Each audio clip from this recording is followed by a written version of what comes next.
Nama ni saa 7 mchana na nakukaribisha katika habari zetu za Siro Swahili Media, na mimi ni leo msomaji wako Alexander Siro, na baadhi ya habari ambazo tumekuandalia ni kama zifuatavyo. Vita kati ya Israeli, Marekani na Iran bado vinaendelea. Mafuriko kushuhudiwa jijini Nairobi na maeneo mengine. Na habari yetu ya mwisho itakuwa ni kuangazia mustakabali wa lugha ya Kiswahili. Nama vita kati ya Israeli, Marekani na Iran vyazidi kutokota.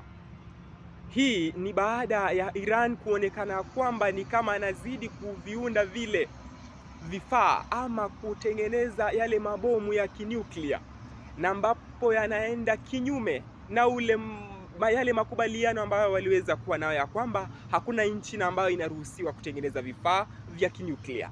Basi hili limeweza kusababisha Marekani na Israel kurusha mabomu yake katika nchi ya Iran, huku akimuonya Iran vikali ya kwamba asipoacha kutengeneza mabomu ya kinuklia